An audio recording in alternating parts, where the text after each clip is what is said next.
Today is Fertility Friday Q&A. Go ahead and you can put your questions in the comments below. I have so many dogs around me that I have to try to move my chair without squishing someone. How's everybody doing today?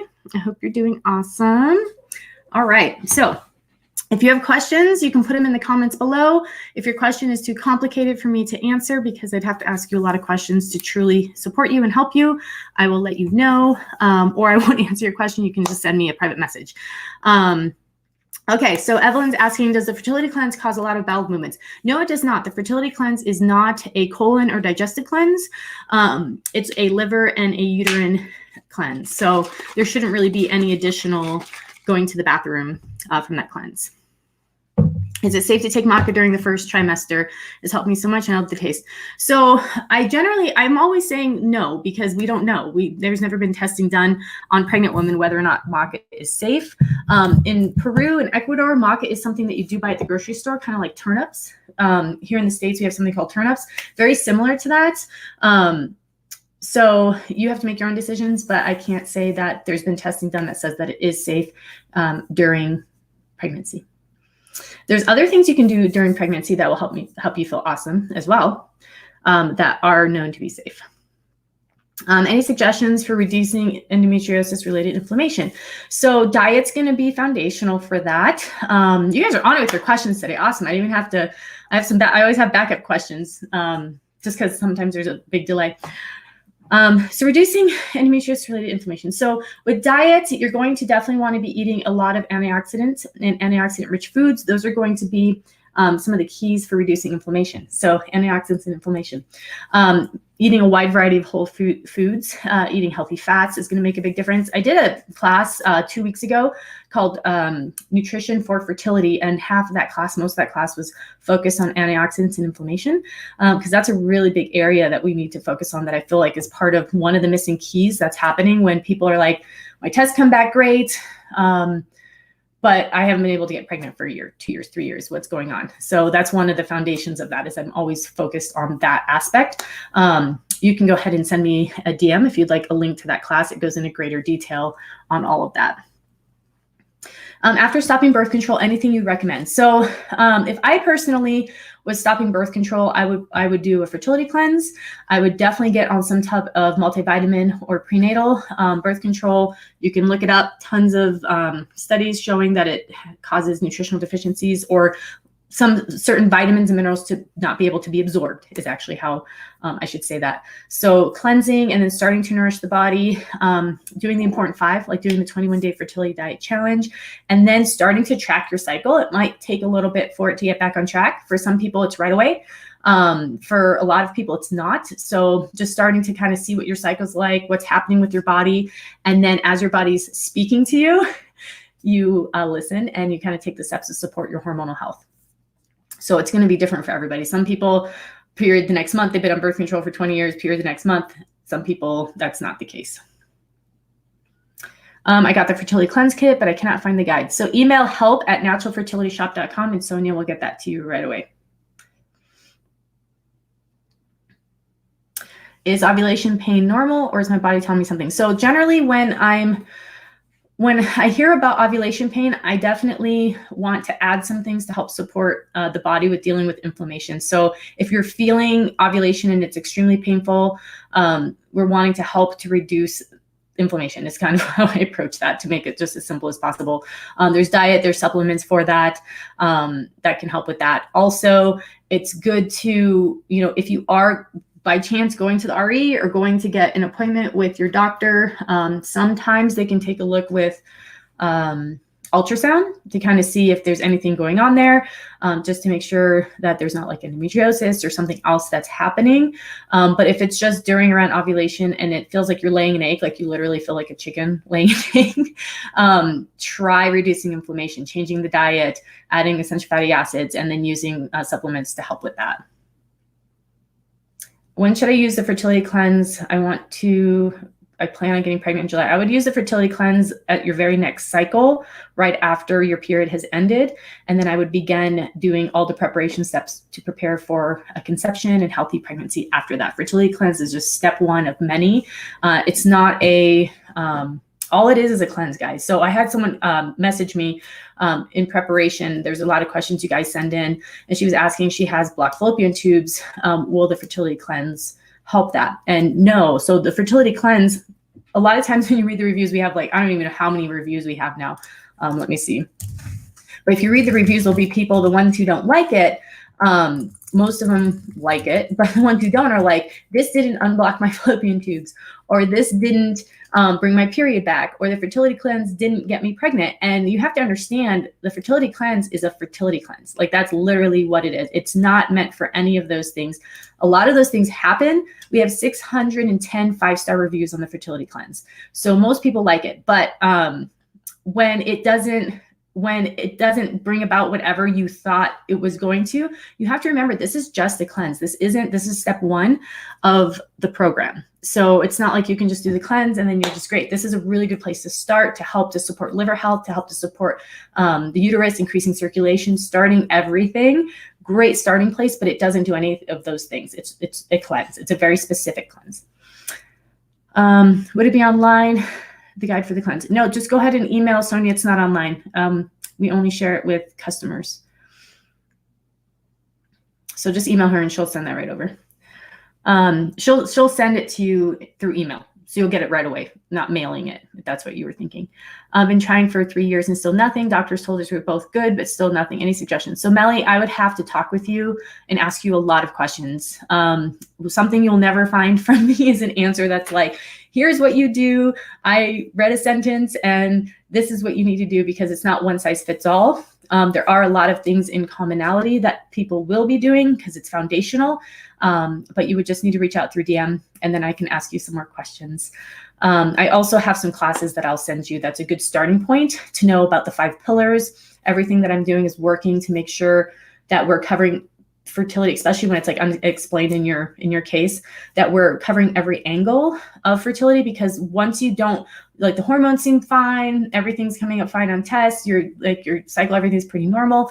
I make sure to cover all the different pillars because there's something obviously that's not being covered if you've been trying, for 3 years and not getting pregnant. So, and you've had all the tests and your partner's had a sperm test, all of that. So I like to cover all the bases for health. Same for you, Vilma, same exact answer. Anything I should focus on if I have regular period, but my basal body temperature does not show ovulation? I have PCOS, and most suggestions are about restarting period, but I have periods, but no ovulation. So I need to know some more information about you, Joss. This isn't, again, there's not like, oh, here's this herb, it does all these things. We'd have to look at your whole cycle. So the way I approach that is we'd want to make sure that diet is in place. We'd want to make sure that all the foundational things are in place for proper or for healthy hormonal production. And then we would support the cycle and support ovulation. So it's multi-step. It's definitely not, it's a lifestyle change. So there's going to be multiple things that would need to happen, but it's definitely possible and it's well worth it, because once you're pregnant, that's one of the biggest concerns with PCOS. You want your hormones to be healthy. You want everything to be, your body to be prepared, because there's higher rates of miscarriage in women who are experiencing PCOS because of the hormonal imbalances that are occurring. So it's something that we do want to take care of ahead of time, not just have ovulation occur, but address the root cause of why ovulation is not occurring, because that's going to be hormonal. And then that hormonal imbalance affects pregnancy as well.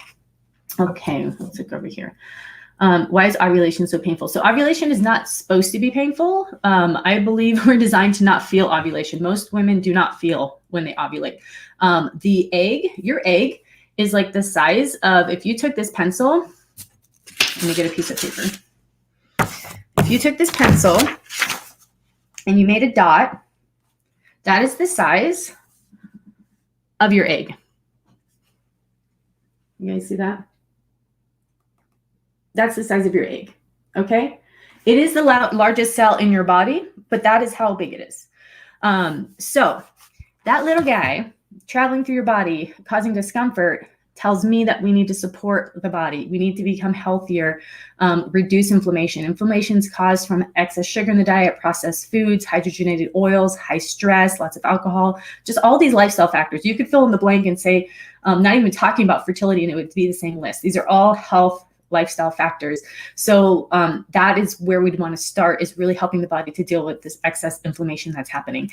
There's a lot of different ways to do that. It's going to depend on each person, but a way you could start with today is going to be through diet. And then cleansing is always a really good place to start. And there's things we do to address the inflammation specifically. And this is something I've been talking about so much lately, because it is, I don't know if there's really a fertility issue that I have seen where this is not a factor, not saying it causes it, but that it's not alongside it. So when there's imbalance in the body has a reaction and it has an inflammatory response. And most of the time, like when you stub your toe or you hurt yourself, that's great. Like that's the miracle of our body. We want that to happen.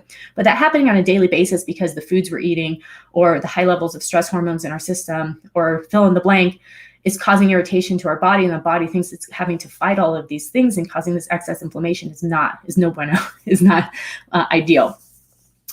Is ovulation spotting normal? I was shocked before, never experienced it. I don't think, I mean, I wouldn't say it's actually common, from at least from the women that I've spoken to. I do hear about it here and there. I don't know if there's anything terribly wrong with it. So it's more that after ovulation, before period, that kind of spotting is more telling of hormonal support that's needed. What are the symptoms of endometriosis and which tests need to be known about? So endometriosis is super interesting because, God, what was the statistic? If there's any other practitioners on here and you know the statistic of how long it takes for a woman to get an endometriosis diagnosis, please post it.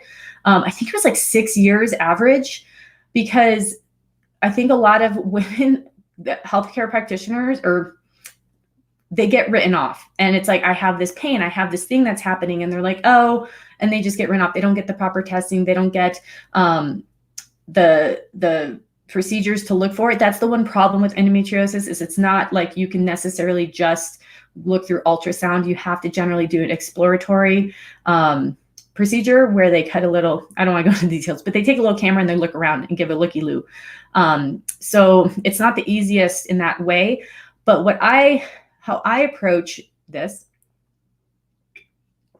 is I more look at what's the body showing signs of excess. Where's the body showing signs that balance is needed?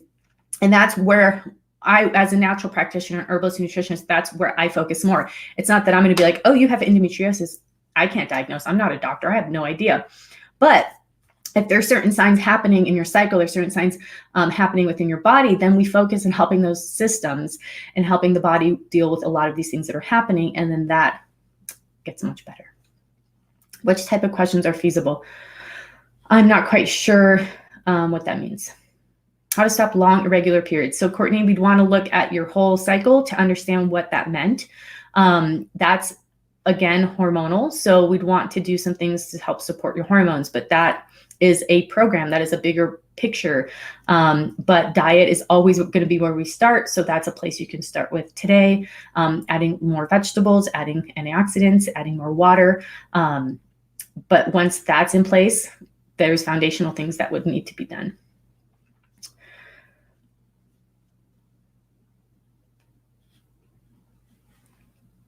Like 15 for me, but I finally had my baby after surgery. So Deborah, it took you 15 years to get diagnosed with endometriosis?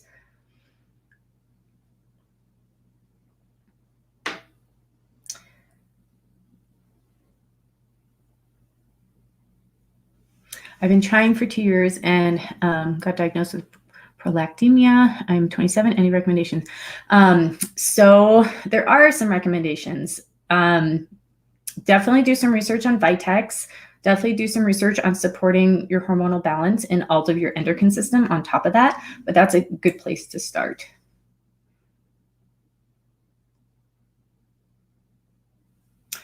I always have exact symptoms after ovulation. So PMS, sex, I know I'm out right away. What could this mean? I'm not sure. Are you asking what does having PMS mean? I'm not sure what you're saying, Shoni. Do you have any prenatals you recommend? So on the website, we use Mega Food prenatals. I really liked those ones. I used them through my pregnancy. They have, I think, a 4-day and a 6-day. What are my top tips for preparing for egg retrieval? So Okay, so some of my top tips for egg retrieval are going to be having enough time for preparation. So a lot of people will reach out about a month before they're going in for their IVF, their IUI, whatever it is. And at that point, there's not a whole lot that I can do, or that can be done. Not that I do anything. So ideally what you want to do is you want to have at least 3 to 6 months ahead of time to prepare. Most people start at 3 months because, you know, we're all impatient, want to be pregnant yesterday, right? But 3 to 6 months is ideal. So what you're doing today is going to impact the health of the egg. You will be ovulating 3 months from now. So if your retrieval was 3 or 4 months from now, you would have time to be able to take some steps to help to support your body. So when your egg is preparing for ovulation and maturing, it is now exposed to the environment within your body. So you want that environment to be flooded with nutrients, many antioxidants as you can have to help to prepare and protect the egg, which is a cell, it's the largest cell in your body, from any damage from free radicals, help protect DNA, help increase circulation so that your blood is oxygenated, your womb is very healthy. So that's an area that I focus on, is focusing on egg health and preparation. And then I also focus on helping with healthy uterine lining and giving your body all the ingredients and things that it needs in order for your uterine lining to be very healthy. And then there's also the stress factor of procedures and things like that. So making sure you have some tools in place for that. Am I saving the slide? Yes, I am. Instagram keeps on changing the lengths that these can be. So as long as I'm within the length that they allow, I will save it. There was one I couldn't save because it was much too long. And at that time, they were only letting me upload 15 minutes.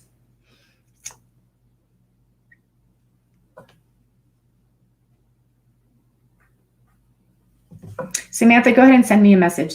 I'd have to ask you lots of questions. Healthy ways to increase healthy estrogen levels. I just got my blood test. My estrogen was on the lower side. Yes, there's a lot of different things that you can do. Go ahead and message me, and we can talk more specifics about how to support yourself. Any advice on ovarian cysts?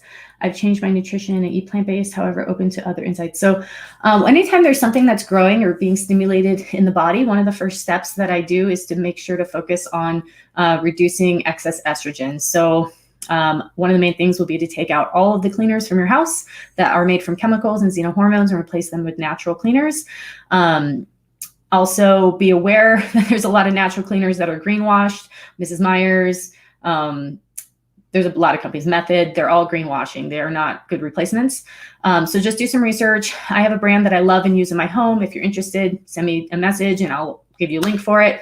But that's one of the big areas that you're going to have excess estrogen coming in your daily environment. So we're being exposed within our homes multiple times per day. That's one area. The other area is to eat more fiber and to help the body to metabolize that fiber. So doing something to support your liver every day. Fertility cleansing is a great way to jumpstart that, and then doing something daily for your liver. And those are some specific things. And then there's herbs and supplements that can be brought in to help support that. That would be more specific to you. Can a doctor see blocked tubes through ultrasound or laparoscopy? No. So you have to do an HSG, which is an insanely interesting experience, where they inject dye into your fallopian tubes while they're taking, I guess they're X-ray pictures. They're taking some type of, you're under some type of X-ray pictures. Sorry, my alarm's keeping going off. And they then take a picture of the dye in your tubes, and then they can see if there's blockages or not. It's called an HSG. And that's generally one of the first, when you go to see a fertility doctor, that's one of the first tests that they'll run just to make sure your tubes aren't blocked. Because all these other things could be perfectly fine. And then if you have blocked tubes, it's good to know. What does PMS indicate? So when PMS is happening at the end of the cycle, like you're biting people's heads off, or you're super weepy, like you watch a commercial and there's a dog on it and you're like crying, but that doesn't normally happen all month long. Could be PMS, or that could be mood swings is more, how I describe it. So that is generally what happens when hormones are changing a lot during the end of a cycle towards the beginning of a period. So generally that's one of the things that I look at and I see, okay, let's support hormonal balance. Let's support the endocrine system. There shouldn't be such a dramatic drop or change in the hormones that is happening. So we can definitely have cycles where we're not experiencing that. We can have cycles where we're not experiencing cramps and discomfort during our period. We can have cycles where it's not painful to ovulate. All of these different things that I think have in our society become normal part of your monthly cycle are actually signs from the body speaking to you. So these are all things that can change through lifestyle, herbs, natural therapies, all of those things. Anything I recommend to help boost fertility or chances of getting pregnant? I have 1,000,001 things, Melly. You have to watch my 5 pillars class. That's probably the best place to start. It's way too big of a topic for me to say, hey, make sure you're eating vitamin C, or something like that. I would start with the 5 pillars and making sure you're doing something in each of those 5 pillars. You have something in your plan and program that is taking care of each of those 5 pillars. The 5 pillars are cleansing, nourishing, protecting, which is protecting your body from xenohormones, balancing, which is hormone balance, and then self-care, which is going to be different things that help to increase circulation to the reproductive system, or like acupressure, acupuncture, meditation, stress care, those types of things. Okay. Is starting to try at 31 okay from a fertility perspective? Well, Charlotte, this is your life. You have no other choice. 31 is guys, 31 is not old. Just start tracking your cycle, see when you're ovulating, see when your fertile time is, make sure to have sex during that fertile time, take really good care of yourself, start preparing for conception through diet, taking care of yourself, all of those things. 31.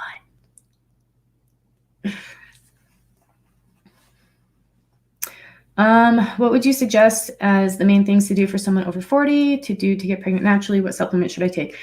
So we would have to meet and talk about what your personal situation. Again, I don't have here's the 5 things you do, and every single person does the exact same thing.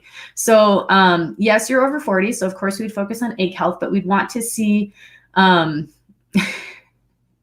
we'd want to see what your cycle's like. We'd want to make sure you have enough hormones. We want to make sure your hormones are balanced. You have healthy hormonal balance. We want to make sure the first part of your cycle, second part of your cycle are healthy lengths, all those types of things. So take the focus off of being 40. Just know, okay, I'll have to do some extra things for my egg health and for supporting my body. But really everyone should.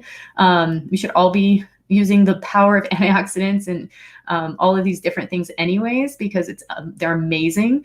But it's not just about being 40. That's just one detail.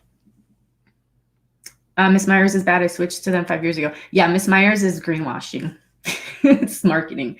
You got to learn. So what you got to learn is you got to learn about the ingredients. You got to turn the bottle around, learn what the different ingredients means, learn what those things do in the body. Fragrance is one of the worst ingredients because you can put any chemical under the name fragrance. And fragrances are produced from the same ingredients that are made to make plastic, that make plastics. So those particles are so small and we're spraying them in the air, whatever it is, and then we're able to inhale these and they can enter our body and have an effect on our hormonal health just from inhaling them. They can absorb through our skin, all those different things.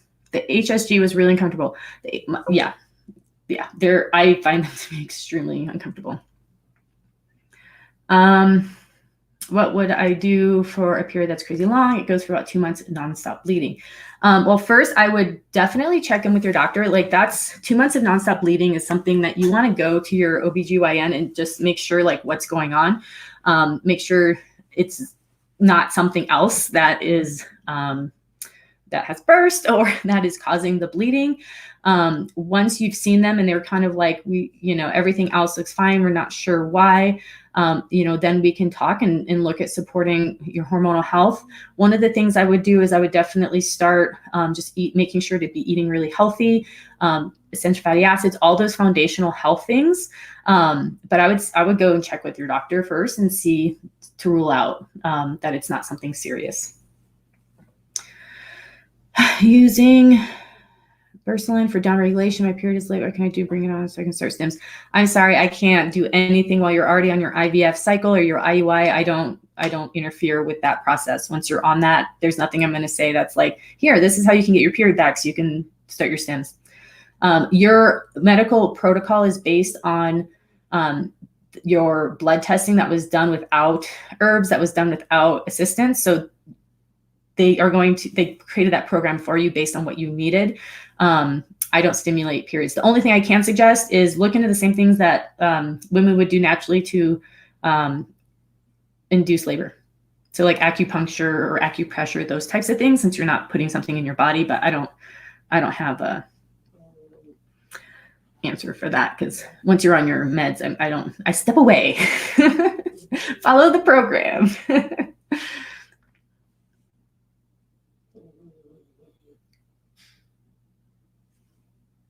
Yeah, Shoni, those are a lot of really specific questions. We'd need to do a consult. Any advice for men who have low count, motility, morphology? Yeah, so the first place to start, go to naturalfertilityinfo.com. You can type in men fertility. That's going to bring up a lot of different articles, a lot of different studies on things that you can do. There's a whole protocol on there. But yeah, there's definitely things that can be supported with that.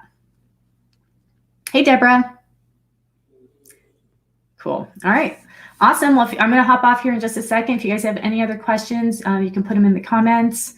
Yeah, Essa, I've never heard that happening with Vitex before, so that might be something else, or maybe drink more water when you take the capsules. This cycle I had lots of cervical mucus during ovulation, but no temperature increase. What can I do to take to ovulate? So Lisa, so this is a great topic. I should probably do a whole video on this. Just because you have cervical mucus and just because OPK tests are positive does not mean that you're ovulating. This would be the time that you would ovulate if you are ovulating. This would be your fertile time. Those are indicative of fertile time.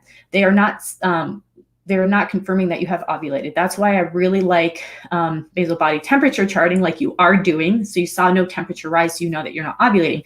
So then what we need to do is we need to support hormonal health to help support ovulation, because ovulation is a result of a whole cascade of hormones, hormonal actions happening to mature the follicles, to make sure that all of that's happening. There has to be healthy hormonal levels. So definitely reach out and we can talk more about that.